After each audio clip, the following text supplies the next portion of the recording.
Hi there, and welcome to Ian's Engage channel. I'm Ian. Here we are at the end of October, and it's time to talk new arrivals again. This month's new arrivals video incorporates the goodies I picked up at the Great Electric Train Show, so it could be a little longer than usual. With that said, let's get on with it. The Great Electric Train Show had a large number of manufacturers and retailers in attendance, and I had a long list of things I wanted to bring home with me, so it was a match made in heaven.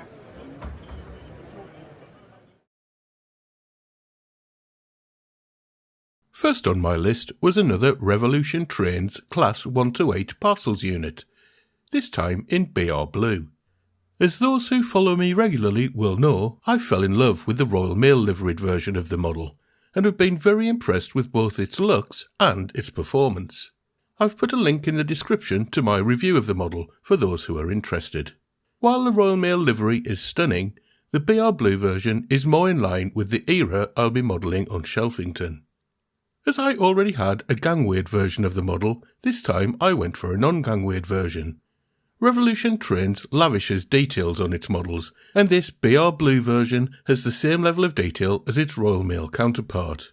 I'm still not convinced that the hidden detail on the underside of the model is necessary, but after asking Ben Ando, who served me at the show, he explained that if it's on the real thing, we put it on our model, and that's fair enough, I guess. I have to say that this is another beautiful model that looks great and performs well. I've only ran the unit on DC so far, but that leads me on to another Great Electric Train Show purchase.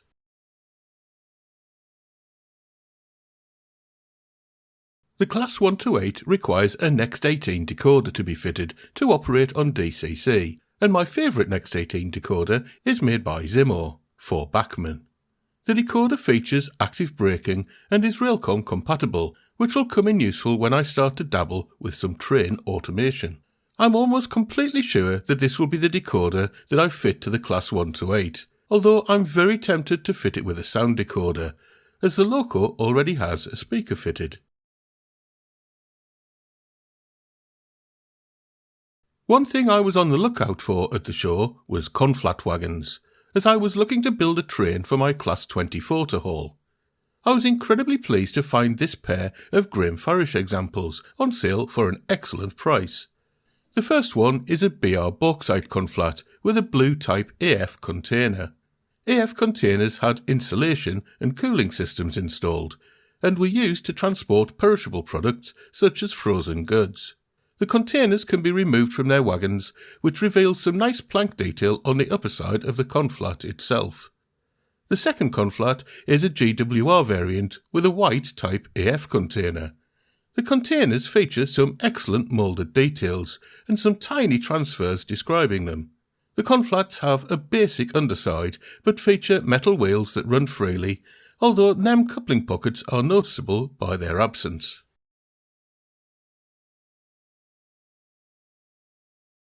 As well as conflat wagons, I've recently been trying to increase my stock of goods vans. When I saw these Sonic Models VEA vans on the Revolution train stand, I couldn't resist picking up a trio of them.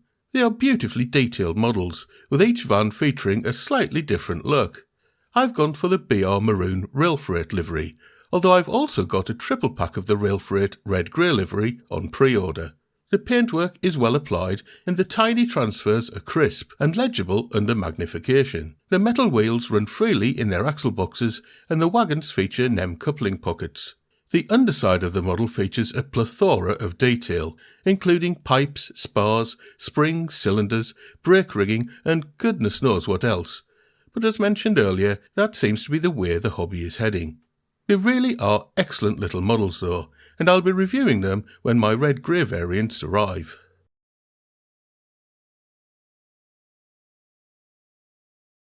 Continuing on the goods van theme, I next found a second-hand Dapple gunpowder van. While the outer cardboard sleeve of the box wasn't perfect, the wagon itself had been well protected in its foam insert and was in excellent condition. It was an older wagon and not quite as detailed as more modern examples, but would still look okay in a rake. It has metal wheels, but understandably no NEM coupling pockets, and no detailed underside. For the price though, I was very happy with my purchase.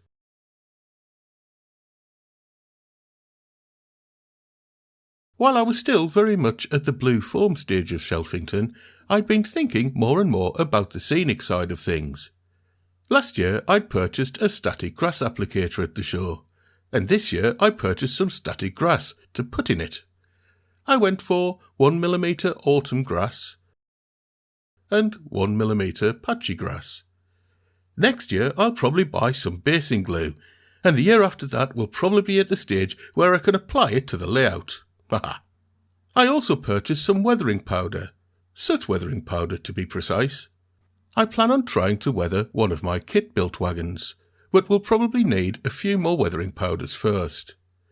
I'm not sure if my next acquisition can be classed as scenic material, but I also picked up 100 little people. There doesn't look like there's 100 there, but there are. I think I'll probably end up with a couple of thousand figures on the layout, but at least I've made a start.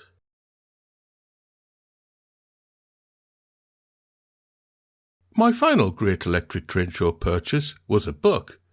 British Rail Scene Remembered comprises of a collection of black and white photos from the 1970s and early 1980s, taken by the author Andy Sparks. This period coincides with my own train spotting years, when I was of a similar age to the author. It's actually the fourth book in a series, although I don't think it matters if the books are read out of order. I've only skimmed through the book so far, but it looks like there are some great images from all over the UK that are accompanied by some interesting captions. I had a great time at the Great Electric Train Show and managed to pick up a great haul of stuff for some reasonable prices. However, that's not the end of the new arrivals for this month.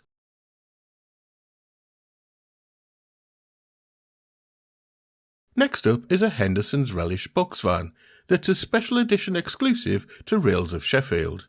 It's a bit gimmicky and it comes with a tiny bottle of the relish itself, but I don't mind that as it's rather delicious stuff. But when I say the bottle is tiny, it really is tiny. The bright orange relish wagon is made by Pico and has some lovely details. The planks of the wagon are well defined and the transfers denoting the product name and wagon information are crisp and well applied. My usual gripe with Repor Wagons is that they don't have NEM coupling pockets. However, this box van apparently does, as the couplings are removable. Unfortunately, they don't appear to be standard size NEM coupling pockets though, as they will not accept Hunt or Easy Shunt couplers. I would usually forgive this because the wagons are normally excellent value for money. However, with a limited production run and a gimmicky bottle of sauce included, the price of this box van is about double what you'd normally pay for a Repor wagon.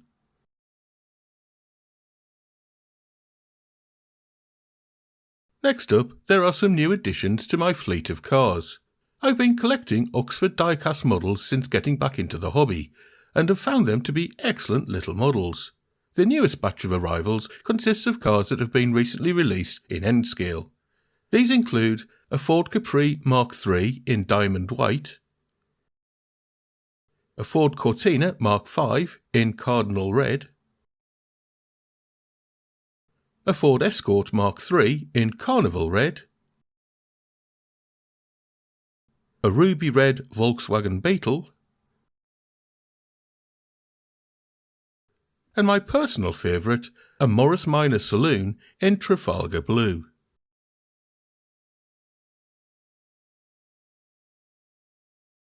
Last, but by no means least, I had an unexpected delivery of some Rapido trains or AA wagons a week or so ago. I'd had these on pre-order for close to a year, and had gone for 2 triple packs of wagons in red-grey rail freight livery. The wagons feature both moulded and separately fitted details, and look rather lovely with their individual running numbers and nicely applied transfers. Once again, the underside of the wagon contains some insane detail, as well as metal wheels and NEM coupling pockets. Having had a bad experience with my previous Rapido wagons, which were P-type Conflats, I was worried both about how well they'd run and whether or not the wheel sets could be easily removed. However, the OAA wagons are very free-rolling and look to be easily maintainable. I'll be reviewing these wagons at some point in the future, and will be comparing them to the Graham Farish OBA wagons that I've previously reviewed. I've left links to the reviews of both the Repor P-Type Conflats and the Graham Farish OBA wagons in the description. Before I conclude the video, here's a running session showing my various new acquisitions in action on my test track.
Okay, so that's about it for this rather long update.